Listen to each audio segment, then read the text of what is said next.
Bonjour tout le monde. Est-ce que vous pouvez entendre des oiseaux? Des oiseaux. Ils sont ici pour chanter lors de mon discours. Je suis très heureux et très reconnaissant de Vishal et de Saidam Banque Alimentaire. Tout d'abord, j'aimerais les remercier pour nous avoir accueillis aujourd'hui afin de partager leur travail et de souligner le besoin croissant parmi la population qui encore a besoin de plus en plus de leur aide. Les bénévoles, les gens qui travaillent fort afin d'aider leur communauté, ça m'inspire chaque jour. Mon but dans la politique, c'est de restaurer la promesse du Canada, où chacun qui travaille fort peut gagner un grand chèque de paie pour acheter une belle maison et avoir une vie formidable dans un quartier sécuritaire sous le fier drapeau canadien. C'est ça mon but. Mais on sait qu'après 9 ans, en fait 10 ans, des libéraux Carney-Trudeau, la promesse du Canada est brisée comme toute autre chose. Après 10 ans des libéraux, les gens ont besoin de plus en plus des banques alimentaires. En fait, le besoin des banques alimentaires a doublé depuis 10 ans. En fait, parlant ici de cette banque alimentaire, le nombre de personnes ayant besoin d'aide est allé de 10 000 en 2020, quand M. Carney a commencé à conseiller M. Trudeau sur l'économie, à 70 000. 7 fois plus de personnes ont besoin de cette banque alimentaire après les 5 ans de Carney qui conseille M. Trudeau sur les questions économiques. Et avec son annonce hier, M. Carney suit sournoisement exactement le même plan de 2015 de Trudeau, lorsqu'il a promis, M. Trudeau et les libéraux ont promis de gérer 3 petits déficits afin de financer des plus grands investissements en infrastructure dans l'histoire du Canada pour aider la classe moyenne. Hier, mot pour mot, M. Carney a répété exactement les mêmes promesses avec les mêmes points de ligne. Aucun surpris, les deux ont les mêmes adjoints et conseillers politiques. Donc, 10 ans après ces promesses, c'est quoi le résultat? Est-ce que le budget est équilibré? Non, le budget ne s'équilibre pas par lui-même. En fait, les 3 déficits promis par les libéraux sont devenus 9 déficits. Le 25 milliards de dollars de dette qu'ils allaient ajouter est devenu plus de 700 milliards de dollars de dette. La classe moyenne ne peut même pas se permettre d'acheter une maison alors qu'elle paie plus d'impôts et ont plus de dettes. Le coût de logement a doublé. Les files d'attente aux banques alimentaires sont aussi 2 fois plus élevés. Aujourd'hui, le conseiller économique de Justin Trudeau fait exactement la même promesse que les libéraux ont fait il y a 10 ans. Seulement, cette fois, Mark Carney dit qu'il veut cacher des milliards de dollars de dépenses gouvernementales dans les comptes. M. Carney prévoit de falsifier les comptes en utilisant une astuce comptable sournoise pour retirer des milliards de dollars de nouvelles dépenses libérales des registres budgétaires. Pour être clair, selon les règles actuelles relatives aux états financiers du gouvernement, les investissements en capital sont déjà amortis sur la durée de vie des actifs sur la base des principes comptables généralement reconnus. Ce n'est pas ça que M. Carney propose. Il veut plutôt que les dizaines de milliards de dollars de nouvelles dépenses soient complètement cachées dans le budget, malgré le fait que les Canadiens vont devoir payer chaque cent. C'est du déjà vu 1 fois de plus. Soyons clairs, la promesse de M. Carney d'équilibrer le budget de fonctionnement tout en accumulant des dizaines de milliards de dollars de déficit inflationniste en raison des dépenses électorales pour des projets favoris et de gaspillage libéral aura exactement les mêmes résultats que Justin Trudeau et les libéraux ont eus pendant 10 ans au pouvoir. M. Carney ne peut pas cacher le fait que toutes les dépenses doivent être payées soit par des impôts plus élevés, soit par une dette inflationniste utilisant l'impression de l'argent, et ce sont les Canadiens qui finissent par payer la facture. Tout l'argent emprunté devrait être remboursé avec l'intérêt. M. Carney ne peut pas changer ce fait. En fait, depuis son annonce pour être chef du Parti libéral, M. Carney n'a pas identifié une seule dépense de Justin Trudeau qu'il éliminerait. Donc, il veut garder toutes les dépenses de Trudeau, en ajoutant encore des milliards de dollars d'autres dépenses. On sait les résultats, mes amis. Les libéraux vont essayer de vous faire oublier les 10 dernières années. Mais M. Carney est tout comme Trudeau. Les mêmes ministres, les mêmes députés, les mêmes conseillers, les mêmes buts, les mêmes valeurs, selon l'aveu de M. Carney. Donc, les Canadiens ne sont pas dupes. Ils comprennent que Justin Trudeau et Mark Carney sont tous pareils et les Canadiens ne peuvent pas payer le coût. Seuls les conservateurs ont le gros bon sens pour réparer le budget en instaurant une loi dollar pour dollar qui va nous obliger de trouver $1 d'économie pour chaque nouveau dollar de dépense. On va couper la bureaucratie, les consultants, le BS coopératif que M. Carney veut augmenter et l'aide à l'étranger, afin de ramener l'argent ici, réduire l'inflation, les impôts et les déficits pour tous les Canadiens. C'est ça le gros bon sens. C'est ça que nous allons faire. Nous allons aussi ramener la production ici au Canada en annulant la loi C-69 pour permettre la construction d'oléoducs, de gazoducs et GNL Québec, des projets que M. Carney et M. Trudeau ont bloqués avec la loi C-69. M. Carney est contre les oléoducs. Il l'a dit devant un comité parlementaire. Il a dit vouloir fermer notre secteur d'énergie, tout en même temps que son entreprise a investi dans le charbon américain et acheté des oléoducs et gazoducs en Moyen-Orient et dans le sud, l'Amérique du Sud. M. Carney emmène même son bureau, le bureau de son entreprise à New York, peine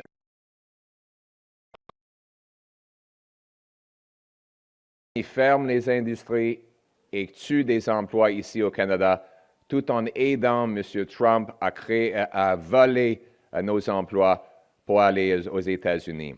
On a besoin d'un premier ministre qui va mettre le Canada d'abord et sa conservateur pour réparer le budget que les libéraux Carney-Trudeau ont brisé. C'est ce que nous allons faire avec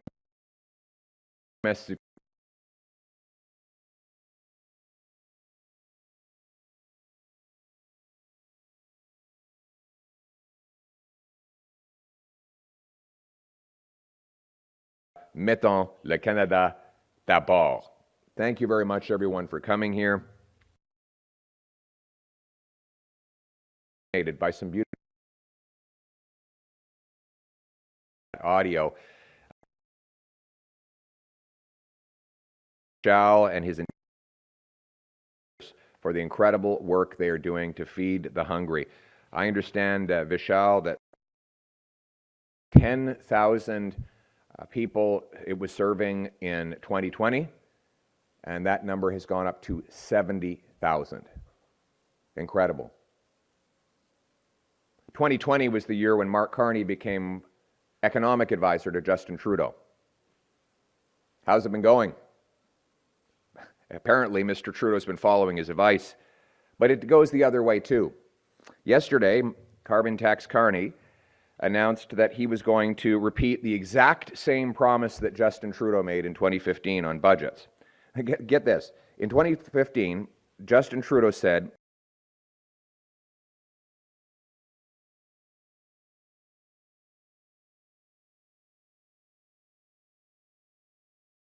he will run three small deficits, tiny deficits. Remember that? And that would fund the largest infrastructure investment in Canadian history to help the middle class and grow the economy. What has been the result?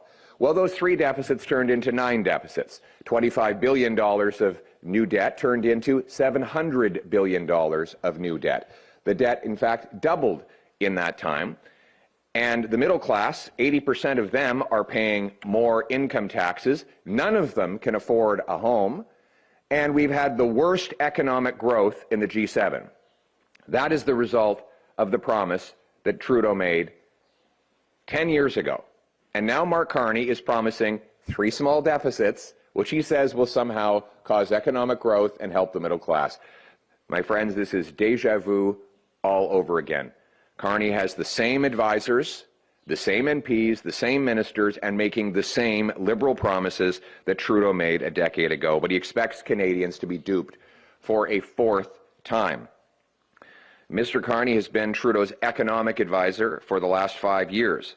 And the only difference between Carney and Trudeau is that Carney is now making a promise to cook the books.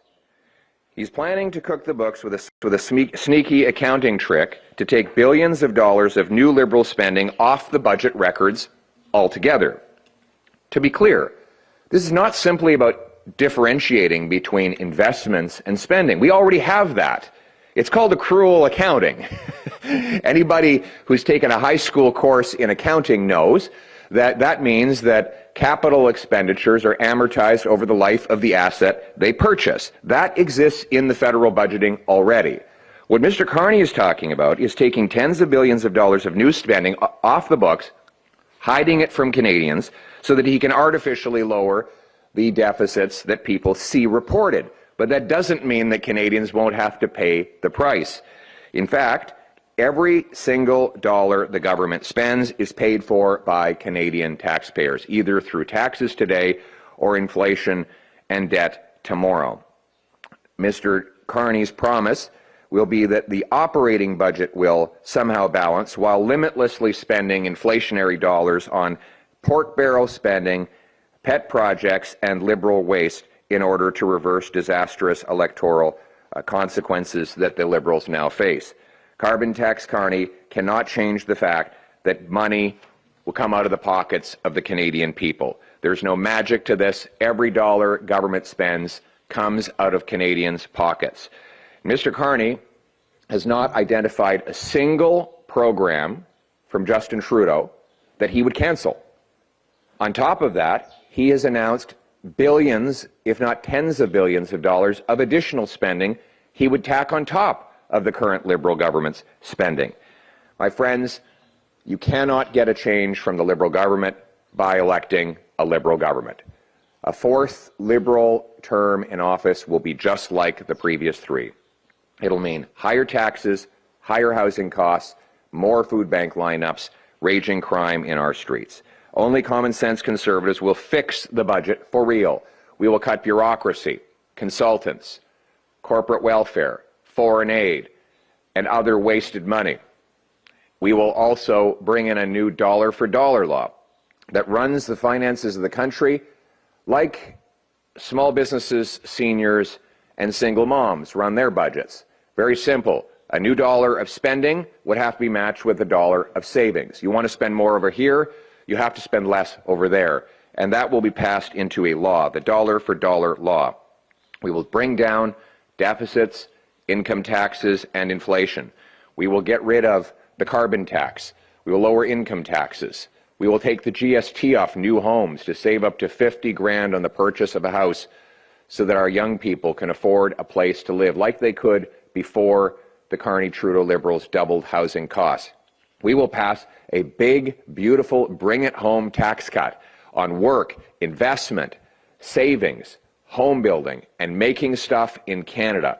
The purpose will be to bring home the $500 billion of investment that the Carney-Trudeau Liberals have driven out of our country to the United States of America. I want that money in our country, for our people. That's what it means to bring it home. We're going to bring it home to our country. We're going to put Canada first, Canada always, Canada forever. Thank you. Thank you. We will now take questions from the floor, starting with Trudeau. Why aren't you accepting questions from all media? Hello, Mr. Poilievre, Noah Jarvis, True North. In response to the imposition of American tariffs by President Donald Trump, Canadians have taken to booing the American national anthem at sporting events. We saw this at the first Four Nations Face-Off event, which you attended.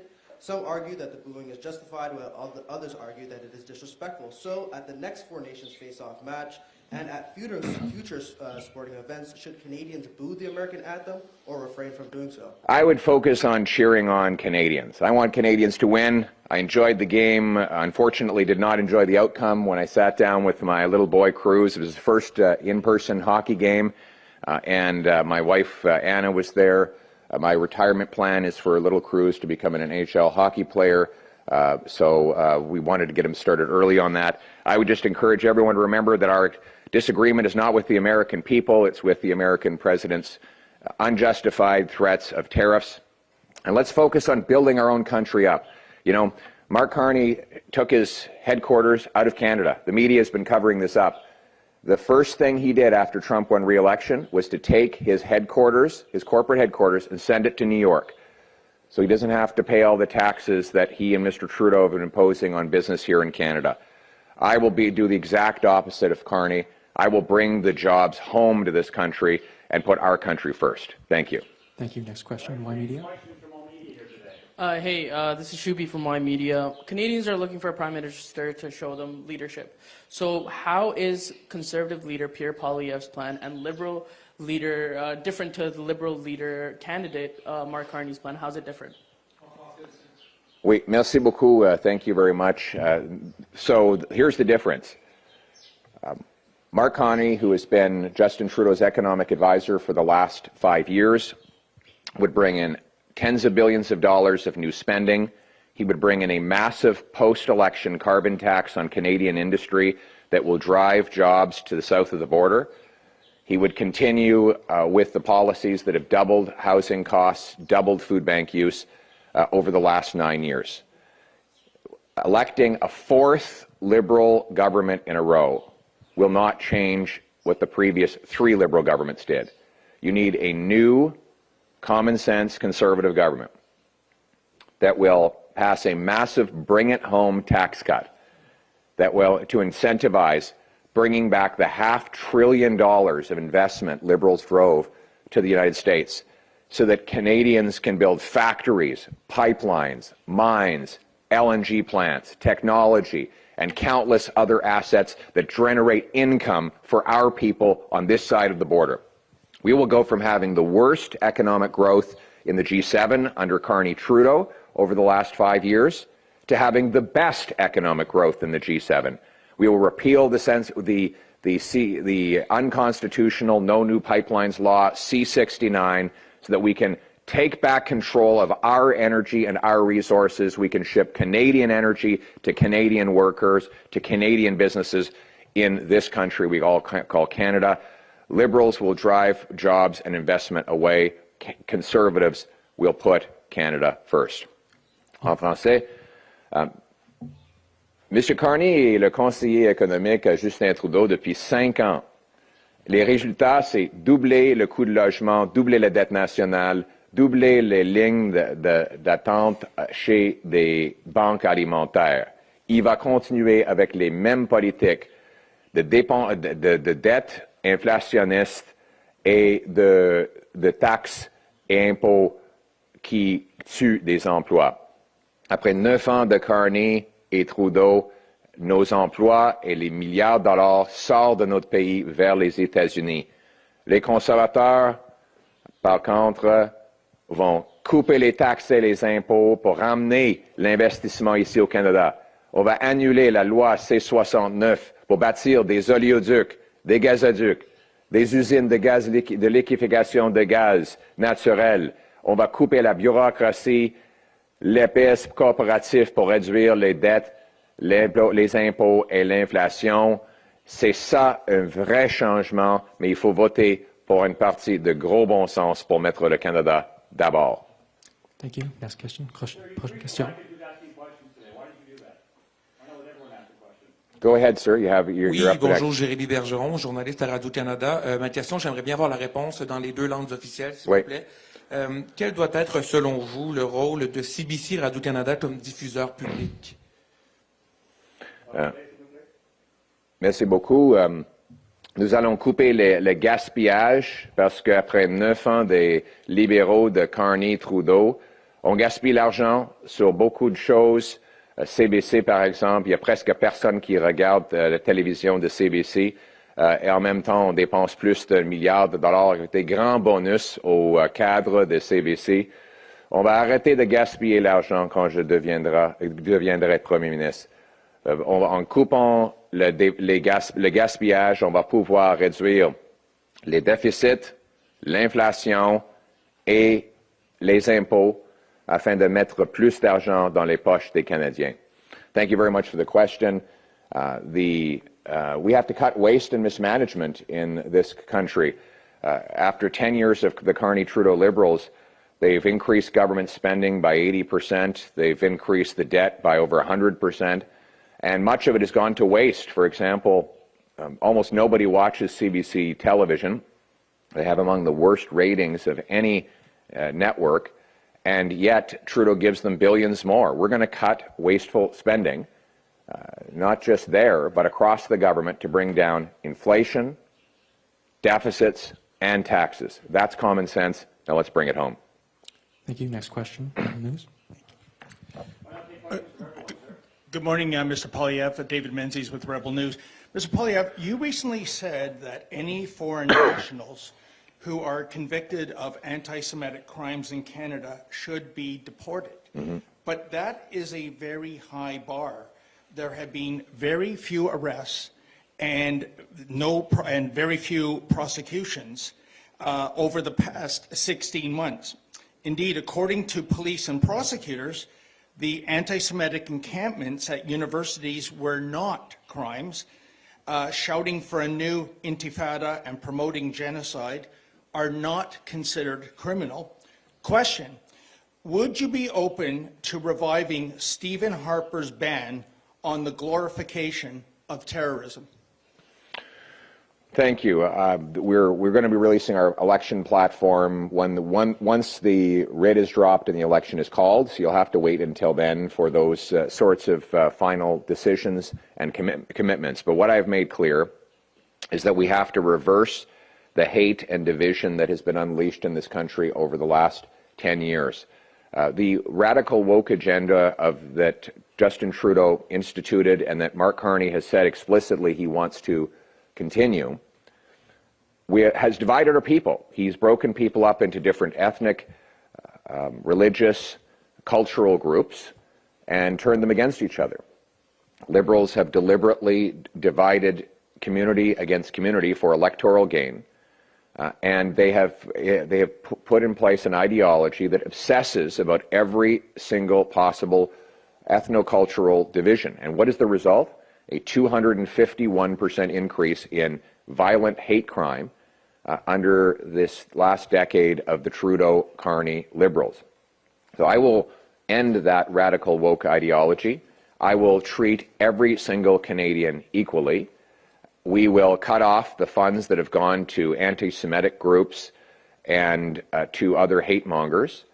We will pass tough new laws that punish people who vandalize or attack places of worship. We will deport foreign nationals who are in this country that engage in violence or law-breaking of any kind, including anti-Semitic violence. And we will ban every single terrorist group that's operating here. We'll find and deport all of the IRGC thugs. There are apparently 700 IRGC thugs who are in Canada today, operating with impunity, who are not citizens. They're spending the stolen money that they took from the Iranian people while they instigate divisions on our grounds in this country. They will be kicked out of this country. We're going to put our country first. And finally, our approach is going to be that we are all Canadians. Every Canadian will be Canadian first. We can come from anywhere in the world. You can have any religious background you want. At the end of the day, we need a common identity with a common loyalty that puts that flag above everything else. Thank you. This will be the final question from Oxygen TV. Good morning. We find that in your plan, you encourage investment and less spending. We find Mr. Mark Carney put in his slogan that invest more and spend less. We also encourage to remove all barriers for trade between provinces. We find the same thing Mr. Mark Carney included in his plan to remove barriers. So my question is, do you see any kind of imitations or copy and paste? And your comment, please. Thank you. Well, I noticed that Mr. Carney uses a lot of slogans. He has been sloganeering his entire leadership campaign while I've been laying out real concrete policy plans. For example, his only two announcements on policy have been slogans. One, he wants to rename the carbon tax, and two, he wants to rename spending. The irony is that his record as part of the Trudeau government as the top economic advisor has been to spend more and invest less. Investment has crashed under the Carney-Trudeau Liberals, while spending has exploded. That is the actual record. It is the opposite of his slogan. We have, right now, today in Canada, 55 cents of investment per worker for every dollar the American worker gets. So this is the record after Carney-Trudeau. An American worker gets $28,000 of investment per year. A Canadian worker gets $15,000 of investment per year, both measured in American dollars. What does that mean? It means the American worker is getting more machines, more technology, bigger and better factories than his Canadian counterpart, so that even though the Canadian worker is better, he has worse tools. That is because investment has collapsed under the Carney-Trudeau Liberals. In the 5 years Carney has been Trudeau's advisor on economic matters, $500 billion of Canadian investment has left to the States more than has come back. And that means American workers are getting better off and our economy is being left in the dust. I will repeal the Carney-Trudeau No New Pipelines Law C-69. I will make this the fastest place in the OECD to get a building permit. I will slash taxes on work, investment, savings, energy, home building, and making stuff in Canada so that we can bring home the hundreds of billions of dollars of investment for new machines, tools, technology, home building. We're going to unleash a massive boom in this country that will boost paychecks, and it will also bring home the Canadian promise that hard work gets you a great life in a beautiful home on a safe street, protected by solid borders and brave soldiers under a proud flag.